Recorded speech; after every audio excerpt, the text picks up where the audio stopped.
Time for The Way It Is as we dissect the weekend of politics. So Michael will be driving this conversation. The Way It Is up next.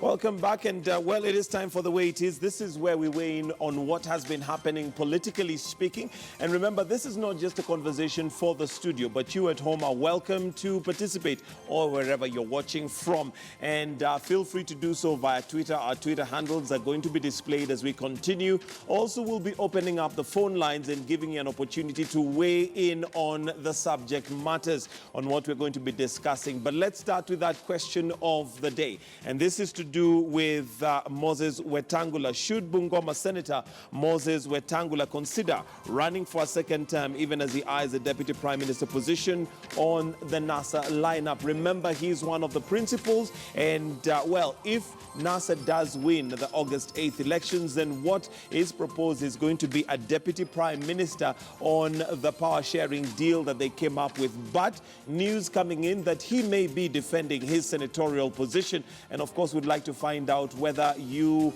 well, what you think about that. And let's now get into the studio. And nominated Member of Parliament, Dr. Oburu Oginga, has rejected an offer from the Orange Democratic Movement Party, ODM, to nominate him as the East Africa Legislative Assembly. In a statement sent to newsrooms, Raila Odinga's communications director says the party had considered nominating Dr. Oginga as he declined the offer and instead asked the party to nominate someone else who had been nominated, and it had been shot down by the Jubilee government last time.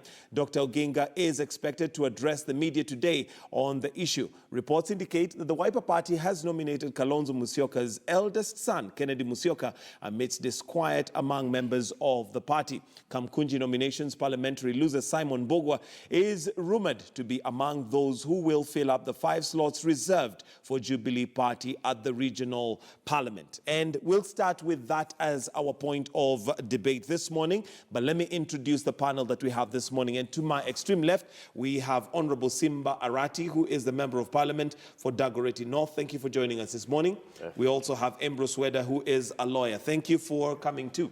Now, let's start right there. And your thoughts, Honorable Simba Arati, on, Dr. Oginga being nominated to be one of those who would fill the Iala seats soon after losing a nomination. I want to, I want just to indicate that he has said that he's going indeed to address today the press. Mm-hmm. And there is nothing wrong if indeed he had been, appointed by the party to go to Yala. Would it be viewed as, trying to give him a soft landing after losing? It can't be viewed as, giving him a soft landing because, one, there are a number of, you've just indicated, Honorable Counsel, his son also is getting it. It's not only even in NASA, we have seen it even in Jubilee, it's happening. Therefore, this purpose of the people who add value in the politics. But surely one would ask the question that is it only family members who would add value out of the 40 or so million Kenyans that we have? Would it just be a family thing for them to appoint them? There is nothing like family here. There is also a wrong conception on members of one family vie for various seats. It has happened before. Dr. Oburu has been elected before. Raila has been in parliament also elected. It's not that it's given to them freely. It's for the hard work they have given to the party and the community as well. Okay, but now, honestly, Simba Arati, when we look at Kalonzo's son, when we talk about hard work they've given, what indicators are we using here? I mean, think of it in terms of now the ordinary mwananchi who's not in the enclaves of power, who does not have the privilege of that. I'm sure there are people who qualify. For Dr. Kalonzo's son, I've just heard it from you and from the press here that indeed is due for nomination. Mm-hmm. But we have seen it. It's a practice which has been, entrenched into our politics. in this country. So do you agree with it? Are you okay with it? Because it's a practice that has been there, and we have seen it. You know, today we are talking of even the present, the incumbent president. He comes from the family where the president was, the father was the president. Today is the president. Tomorrow you'll see his son coming up. We can't deny them those chances, including the president himself. He was nominated. He was nominated by Kanu then to, to Parliament.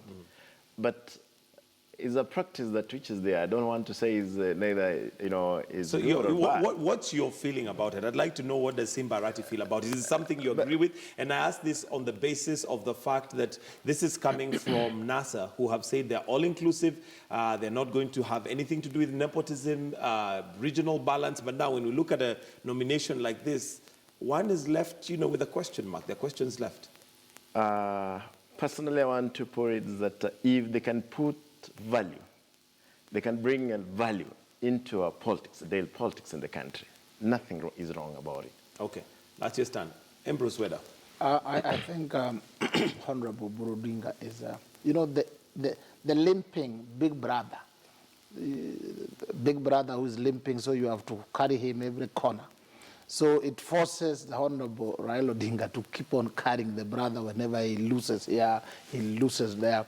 And to me, nothing would have been wrong except that it does not look tidy on the presidential candidate, especially after Honorable Burudinga had been given a nomination earlier after losing, and then taking into account his advanced age. This is the time he should be sitting in the Luo Council of Elders. We have a Luo Council of Elders that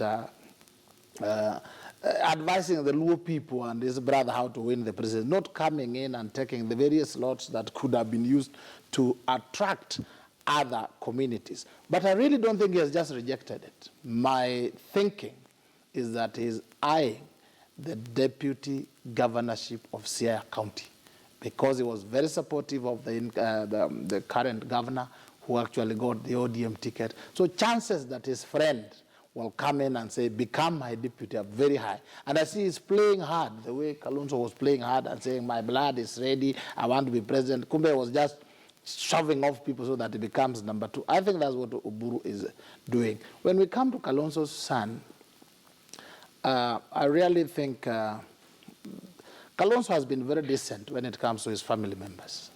He's not trying to push them everywhere, and you don't see them.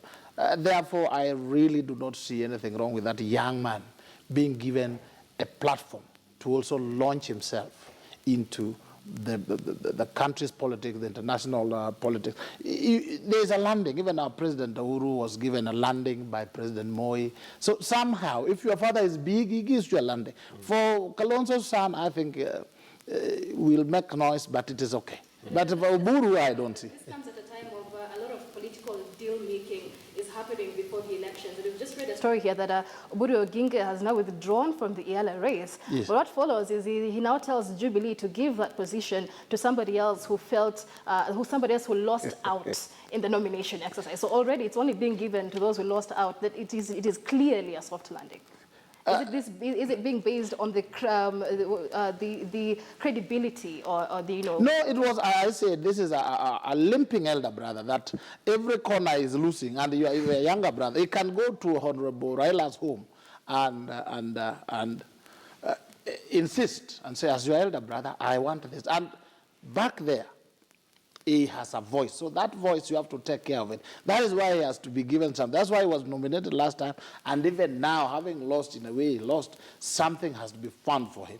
But I am saying he's not just rejecting because now he has become a pious man. I think, wait, you will hear him being a running mate for the Siaya governor. Those are chances. Simba Arati wanted to hopefully, I want to believe that when Dr. Buru comes out, will definitely indicate clearly why he declined it. But also it's good manners for him to have declined for another person who had lost it, for purpose of, what you are spelling out, that is one family affair. Wakili is just fine. Dr. Kalonzo's son, There isn't. Yes, this is an elderly guy, this is a young person, but if they can be able to put value into the ideologies we believe in as a party, I see nothing wrong. But with Oburu, Simbarati, wouldn't one feel like we are trying to recycle what has already been rejected by the people? If the people do not feel he has brought value in that particular area, why would we want to recycle, as it were? Because again, we cannot also ignore the fact that he's not a young man. He's no spring chicken. Precisely, he's not a young man. But too, what we want to agree is that old is gold. You know, there is value they add into our systems. And these, I want to point out that I want to just go back. You know, let us not lose memory here. Our president, President Uhuru, he was rejected by the people of Gatundu. But then he was brought in. Today he's the president. Yes, we may not have so much in terms of Dr. Oburu, you know, either becoming, either being elected next time. But my honest opinion is that there is nothing wrong in having him in the systems. In the system. All right, you wanted to respond to that, especially old is gold. Do you agree old is gold? Which gold? In fact, if you are talking about value, then you will not mention Oburu. When Jaramogi was alive and struggling in the position, Oburu was working for government as a planning director coast. And he never wanted to touch anything to do with opposition. He only came to life after Jaramogi died, and he said, this is Mzee's seat, let him inherit it. So he's been inheriting it until people rejected. There is no value in that day, other than being Raila's brother. Remember our current president was given a landing. He was a young man, vibrant. For our big brother Oburu, it's just a liability on Raila's shoulder that he has to carry along. There's a joke going around in the village that after he loses, he carries rat to Raila's home, and he tells Raila, if you don't give me a place, I'll drink this. I'll drink this rat. That's a joke out there. That's a joke. It's a joke. That's a joke out there. I'm not saying he does it. So it's in jest, yeah. He goes there, he says, Amolo, if you don't give me a positive answer, I'm drinking this. Then Amolo says, I will do something. So him declining this is good, and I know he'll spring up something. He's not just going home. That is guaranteed. But the young Kalonzo, wacha kijana, let him come. Let's not kill him before he even stands on the And table. again, I guess if, like you mentioned, if he's in a family where there is influence and they're able to put a good word for him, yes, everybody would After all, appreciate Kalonzo has been out for 5 years, just dancing out. He needs, as he prepares, because this last defeat that NASA is going to face may wipe all of them out. And Kalonzo needs to introduce the younger Kalonzo. He has had a checkered career. Not necessarily that there is the last defeat, because indeed we are certain that NASA will send our brothers in Jubilee home. With the combination of the forces we have gotten, you can be sure that Kalonzo will be the deputy president of the Republic of Kenya. Of course, it's good, as Wakili is putting it, is that the young man, let him grow, also be introduced into politics. Given that also the fathers contributed immensely in this country's politics as well, the affairs of this country. Okay, let's move on to something else. And just a quick reminder, from wherever you are, you're welcome to participate. Do let us know what your thoughts are. And so far, that is to do with the Iyala appointment. But of course, like we've mentioned, we're waiting for a press conference that's going to be given by Oburu Oginga. And that is going to be around 11 a.m. And right here on KTN News, we certainly will be bringing that to you and letting you know what his statement is going to be and what he has to say. But let's now look at something different, and the food prices. This, of course, is something that has come up severally, and now it has become, as the panel we had earlier mentioned, politicized, as it were. But at the end of the day, the Kenyan Mwananchi wants to walk into a supermarket, walk into the market, and afford foodstuff. Basic commodities have become unaffordable. Ambrose Weda, what is it that the Jubilee government can do in 2 months that they have not done in 4 years? I think when it comes to food prices, let us appreciate that. Let's take for number one, maize. The country itself faced a drought, and therefore we had a shortage. We didn't produce enough. Unfortunately, the same problem prevailed in Uganda. The same problem prevailed in Tanzania.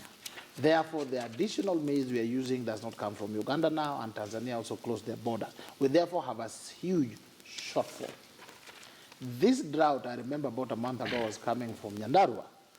And the usual foodstuffs that you'd get, potatoes, carrots, so on, are not there along the road because of the drought. As a consequence, milk prices, maize prices, all this have gone up. What can be done, number one, which is being done, is importation. If you take, for instance, sugar, which now I'm well versed in, we are having a shortage of sugar even at the international market. It is not there. It's not there in the COMESA. It's not there in Tanzania. It's not there within the COMESA region. Then it is not there in the international market. Therefore, you have to scramble for the little sugar that is there to buy and import. What, therefore, government is going to do, which Parliament will do, is to remove taxation on some of them, to allocate funds to subsidize the very basic commodities like maize. In other words, you remove all taxation, you buy it and almost distribute it for free, as we are waiting for this current harvest, which is coming in July, so that anybody who thinks is going to go to get power through rumor-mongering over the maize prices will be disappointed. But even as we're waiting for this harvest to come, let's talk long-term problems, because we cannot have these subsidies forever. What long-term solutions can we have to this problem? The long-term solutions, my sister, would be if we do irrigation. Otherwise, as long as we are relying on rain-fed agriculture, nature, and people are subdividing their land and adding wives and daughters, and the land is becoming smaller and waiting for rain, and we are not praying fervently, say, the rain fails, we will still continue having these problems throughout. Countries that have succeeded because they are doing Then isn't this a fake promise then when the president comes out and says we're going to deal with this? Because really, it is not something that can be dealt with overnight. There is no overnight solution. The first step, I think, the Jubilee administration, they had the Galana. They said, we want to do irrigation here. And it has started. It has its own setbacks. But we are moving. That can show you that these are people who have a vision where we know if we move in that direction, we'll be able to have a solution. If other leaders were to join and say, there were mistakes here, but continue improving, instead of just criticizing and propaganda, we'll be having direction. You look at a country like Israel, there's no rain. They are purely depending on which speaks irrigation. a lot to the planning. Let me hear from Honorable Simba Arati. And also, as you weigh in on this, what is NASA's solution? Because we are in a political space where we have politicians throwing jibes at each other, but not giving solutions. I want just to point out, it's unfortunate that we have Jubilee in power. It's unfortunate.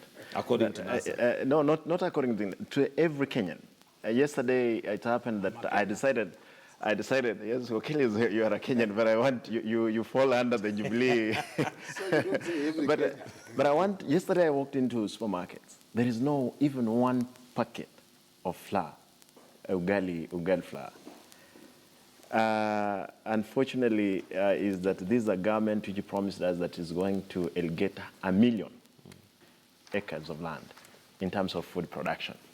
If you check what happened in Garana Kulalu, they have only done 10,000 acres. And the other day they were showing us they have come out with some flour to subsidize in the market. Whereas we know that the government itself refused to give the 7 billion out of the 14 billion Israel was giving them to realize the project of Galana Kulalu. It's a government which is busy stealing from the Kenyans, forgetting the basics which were supposed to be given to the Kenyans themselves. Now that we are headed to election, I don't know if it's a design, that, yes, make sure there is a scarcity of flour in the market and, the prices, so that now in another 2 months towards the election, you'll bring bills in Parliament to reduce it, to entice the voters. It can't happen. All right, Honorable Simba Arati, in 2 months. That you've well painted the picture as it is. Solutions. As NASA being a government in waiting, rather than being waiting to be in government, the difference here being, what is the plan that NASA would have? My brother, first, we want to put in place proper, laws governing this country in terms of food production. You realize that even the fertilizer which was given out, it was not fertilizer. It was some stones which were graded here at Ruaraka. save for this lady called Esther Kimani, who closed a number of those factories, which were grinding stones, and those stones were applied as fertilizer in the farms.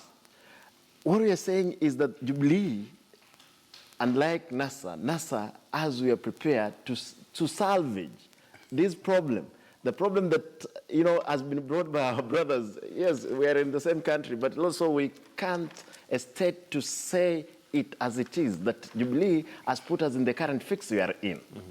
And the only way is that is to remove the bad leadership. Okay. That's the solution. In Parliament, we have both Jubilee and opposition members of Parliament. What input have they had in the current crisis?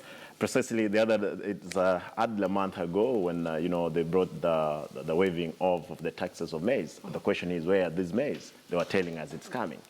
It has taken another 2 months down the line. No, but in all fairness, at the point where the waiver was put, it takes a while for that to take place. It can't just happen overnight. The maize would not overnight. The sinister motive we were reading from it is that they wanted to see the crisis the way it is, for them to come in and to reap so from as the far as poor you're concerned, Kenyans. this is a creation of It's a creation of All right, Jubilee. let's hear from Andrews. I think when a sitting member of Parliament, one who is in Parliament, talks like that, my heart bleeds. Why? Please do not insult the Kenyan farmers. Do not think they are so stupid that they do not know the difference between stones and fertilizer. We use this fertilizer as Sony sugar to grow sugarcane. We know it. The farmers know it. We have over 30,000 farmers. If you gave them stones, as you are talking about, I think, please, don't do that. That's number one. Number two, just say when you go to your supermarket, the big people's supermarket. Yesterday I was here at Gateway Mall, just there.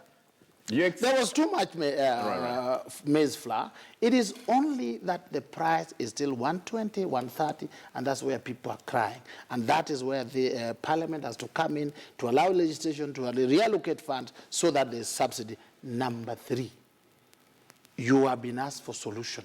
Tell us. At least the Jubilee government has said we needed to irrigate, and we have irrigated 10, 20,000.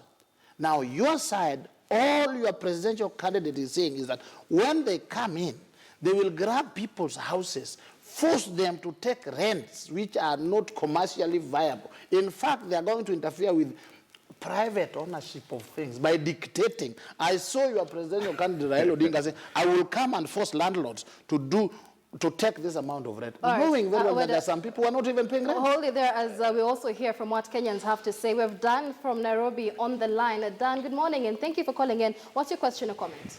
Good morning, and I want to say this first.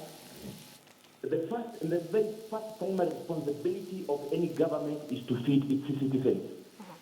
And if you, in government, you cannot be able to feed your citizens, then it means you don't understand yourself and you don't know what you do. I know Michael is a family person. The first primary responsibility of Michael in studio is to ensure the children are able to eat well in the house, just as it is with government. Today we are being told about a supplementary budget that is going to be taken to Parliament. Ask yourself, Ambrose Weda, what is this that is going to be new that this government was unable to do a fortnight ago when they read the budget? People keep on talking about infrastructure. People are talking about the standard gauge railway. But remember, Kenyans are asking for simple things. Are we able to afford the cost of bread? Are we able to afford the cost of unga? Because how does the standard gauge railway get to help me as a citizen in this country if I cannot be able to feed my family? Remember, the Jubilee government enjoys the tyranny of numbers in Parliament. And if they wanted to change anything, just the same way they did with the IBC, when they wanted to change what was negotiated with the court then, they can do it simply in a minute. And therefore, to me, Ambrose Weda, this government has completely failed. They don't understand what Kenyans are yearning for, they are looking for. I got to understand the deputy president talking about transforming this country, but you cannot talk about transforming a country at the expense of the cost of living that is up there, that Kenyans cannot be able to afford. Look at the level of borrowing in this country. I mean, Ambrose Weda, you are living in this country. What is happening? Is this helping Kenyans? I mean, no. All right, many thanks. That is Dan from Nairobi. We'll be addressing your concerns, Dan. Definitely a lot of frustration there. Let's also hear from Limu, who is calling in from Nairobi. Good morning. What's your question or comment? Good morning for the panel today. I want to make a contribution. My name is Limo. In the issue of food security, I want to be realistic. Mheshimiwa there sits down there exactly as Weda says. He legislates. He makes sure that Kenyans must be fed if he has to. But he comes here and criticizes the government, and he's also one of the guys who's supposed to do a good job in the past. Now, let me come to the issue of the farmer. The other day, the government released 1 million bags of maize. But the biggest mistake, in my opinion, what the government did is releasing this 1 million maize to the millers. They left the small miller. My point is they could flood this maize to a small miller, but they sold it to the biggest millers. The biggest millers have become the problem of Kenya because they have all the same maize and create shortage in the market. Because if you send it to big millers, what they will do is buy the same maize and keep it for themselves. I could urge the government to flood the maize to the commoner. You know, the guy who can have a small miller, mwenye ako Kibera, mwenye ako Kangware, mwenye ako wapi, ndio hii mahindi inakuwa cheaper. Come to issues of sugar and others, same thing. There's, people play games, almost election, and create such shortages that, probably it's a political game. I don't know. But farmer today, farmers work very hard. Now, even now, I'm a farmer too. I've planted maize. I've planted bomber rods. We work very hard in the ground. But I challenge Mheshimiwa to bring legislation, support the government for now. Mr. Arati, don't criticize all the time. Do something about it. Thank you, Limo. Point noted. We move on. We have Madenge on the line also calling in from Mombasa. Madenge, talk to us. What's your question or comment? Madenge, go ahead. Hello? Yes, we can hear you. What's your question or comment? Contribution. Habari zenu? Na? Habari zenu? Nzuri, Madenge. Endelea. Okay. Mimi nilikuwa nataka kuambia namna hii. Unajua tusifanye matani ama mzaa ama siasa wakati wa chakula. Unajua hakuna vita kubwa katika hii dunia. Wacha vita ya bunduki, wacha vita ya nyuklia, wacha vita nyingine. Vita kubwa katika dunia hii ni njaa. Chakula. Mtu asipokula anakuwa ni mtu mbaya sana. Sasa hapo mimi nikiona kama Weda anakuja hapa anasema sijui Jubilee sijui. Unajua hiyo kitu yote hawatakusikiliza. Watu watataka kujua serikali ambayo iko hapo ndio haijawapatia chakula, unga umefika 180. Na wakati wa Kibaki hukufika huko, wakati wa Moya hukufika huko. Bado watalaumu serikali ambayo iko sahihi na iliwa promise katika manifesto kama chakula itakuwa ni rahisi. Kwa hiyo usiweke siasa. Wewe kama umekuja kutetea Jubilee, utapewa chako, utaweka mfukoni, utakula. Lakini mimi binadamu ambao niko hapa chini bado nitakuwa na tabu. Asante. All right, thank you very much. And, your calls are still being taken, so if you have something to say, please do let us know. Let's start with you, Honorable Simba Arati. You've been put to the corner there, and the challenge is you are a member of parliament. I just want to agree that all the commentators, actually the callers in. First, I want to respond. You don't expect people from Kawangware to go to Syokimau to buy flour from there. Like my brother is saying, he says in Syokimau, therefore he sold some supermarkets there with the flour. I can tell you, today, yes, somebody will be having money in the pocket, but even getting that flour is hard.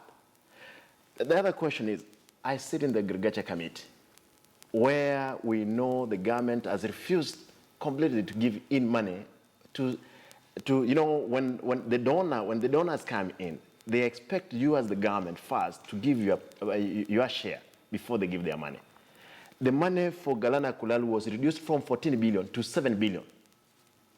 That project, it's only producing 1,000 acres of maize, which is planted there.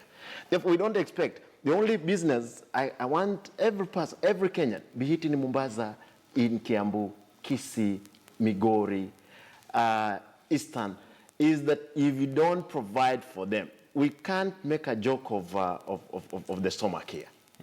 The SOMAC is a very, it doesn't have boundaries. You can't say that you are in Jubilee or you are in NASA. Yes, it's the SOMAC about is the SOMAC.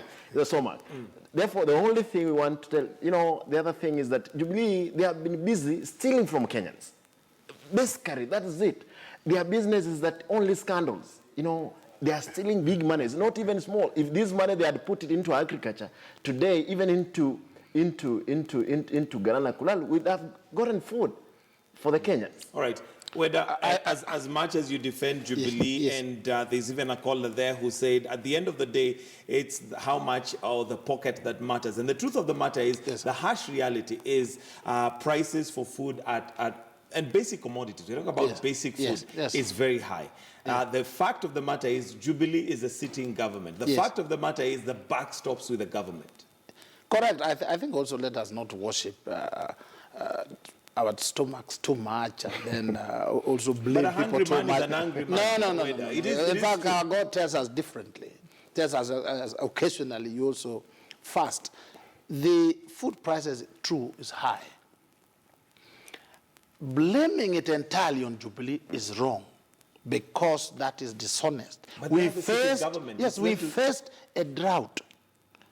A drought that has created shortage, not only here in Kenya, in Uganda, in Tanzania. The reason why we are having a high cost of sugar prices is that we do not have sugar even in the world market because of drought. These facts we must accept so that when measures are being taken, those measures are taken financially, and it is Parliament to allocate money. How do they allocate it? They do a supplementary budget by removing money already allocated for other projects to be put back to subsidizing food. I thought a sitting member of Parliament here would have been saying today, we are going to rein in on Jubilee, we are going to remove money from here and here and here to put it. I think that the way forward for our country is irrigation. So when somebody was reducing the irrigation budget from 14 billion to 7 billion, I would have had Simba Arati and the entire Code Fraternity making noise. You people also just went to bed. Now you can see where we are. Moving forward, after this will end after about a month or two with the rains that are here, and God is on our side. Soon this one will end.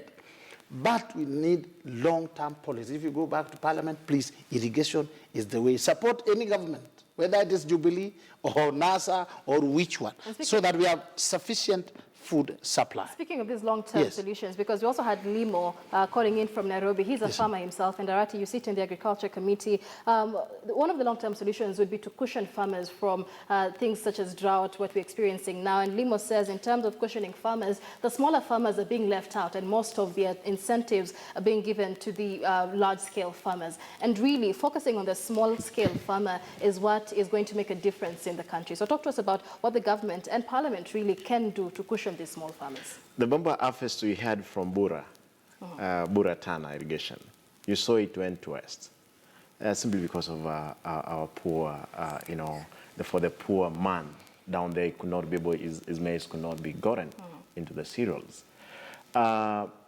Basically, yes, I want to agree, but it's dangerous for us to see in a system where I want to, this one, Wakil is here, he'll go even to court. I'll tell you, people in Ruarak, some people were grinding stones, putting as fertilizer, until there was an intervention from KEFIS.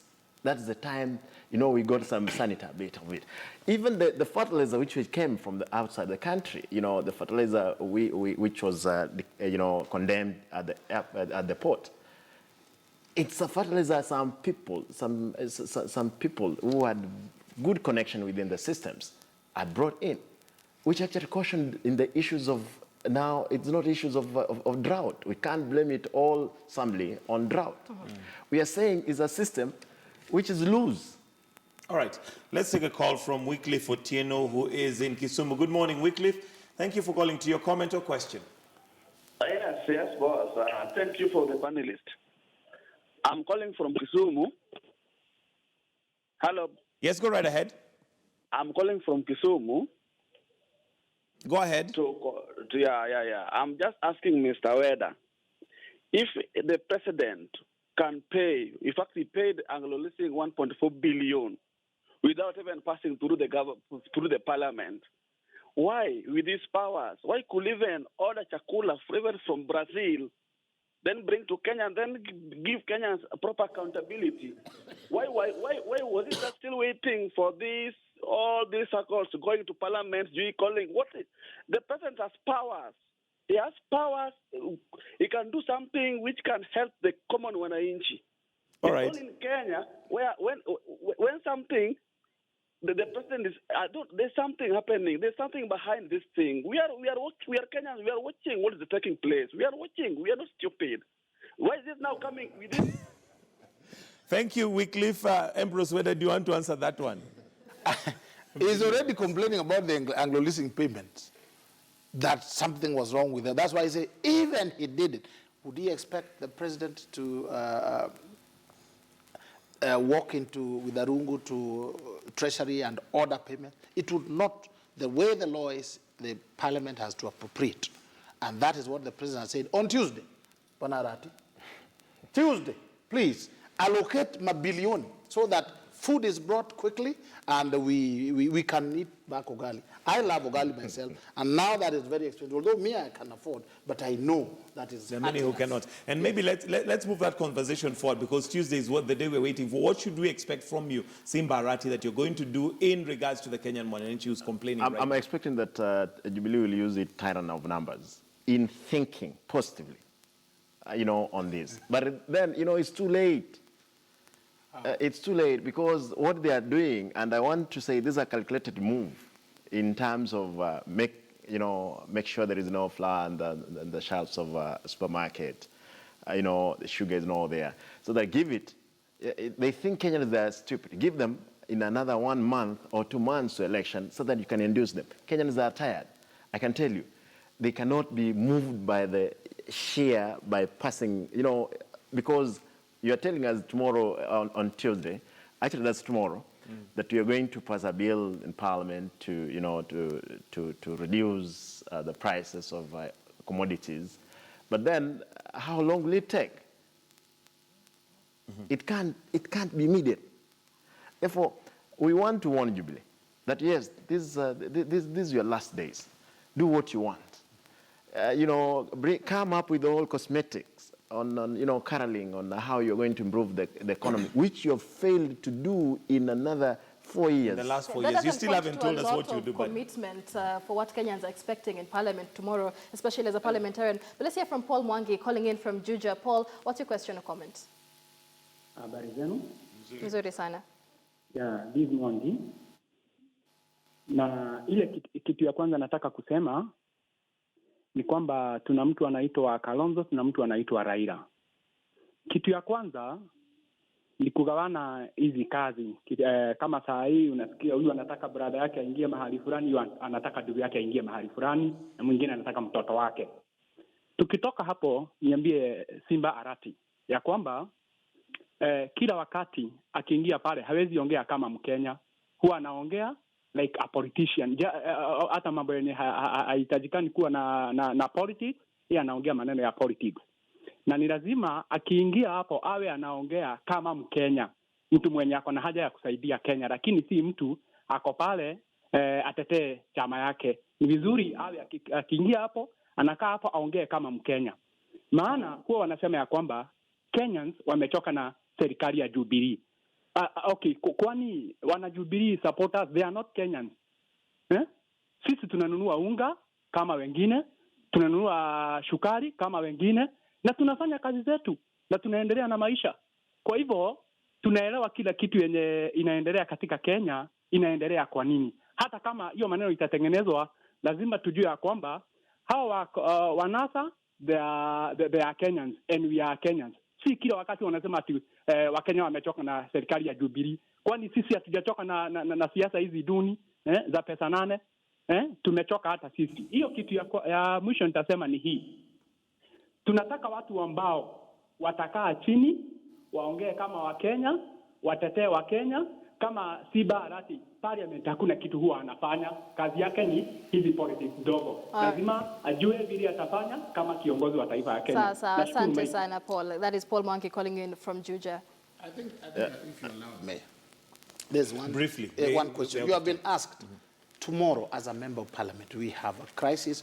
The Jubilee administration has said, we have called you, we want reallocation of funds. I thought you'd be saying, I expect to see this reallocation, I expect to see this, we expect this explanation, and we will approve this.